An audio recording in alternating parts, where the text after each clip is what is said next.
எந்த protein சோர்ஸ்லயாவது 100 கிராம்ல 60 gram புரோட்டீனுக்கு மேல இருக்கிறது உங்களுக்கு தெரியுமா? சொல்லு, நீ தான் தைரியமான ஆளத்தை சொல்லு. தெரியுமே, கருவாடு இல்ல சால்டட் ஃபிஷ். ஆமாங்க, படிச்சுட்டு நானே அரண்டிட்டேன். 100 கிராம் கருவாடுல எந்த மீன்ன்றத பொறுத்து 60ல இருந்து 70 கிராம் புரோட்டீன் இருக்கா, 2ல இருந்து 5 கிராம் ஃபேட். அண்ட் இந்த ஃபேட்டும் நல்ல cholesterol and omega 3 fatty acid. கருவாடுல 300 கேலரி 100 கிராம்க்கு, அதுல 90% கேலரிஸ் புரோட்டீன்ல இருந்து தான் வருது. சரியான நியூட்ரிஷன். ஆனா இதுல ஒரு சின்ன சால்வபிள் பிரச்சனை இருக்கு. இது உப்பு வச்சு ப்ரிப்பேர் பண்றதுனால 100 கிராம் ரா ப்ராடக்ட்ல 7000 mg சோடியம் இருக்கு. நம்மளுக்கு ஒரு நாளைக்கு 2500ல இருந்து 3000 mg தான் தேவை. அதை தவிர பொட்டாசியமும் இதுல 1400 mg இருக்கு. நம்மளுக்கு ஒரு நாளைக்கு 3000ல இருந்து 3500 mg தான் தேவை.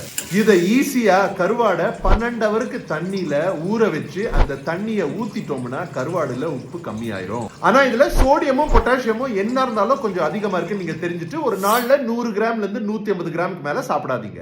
வா வாழை கருவா.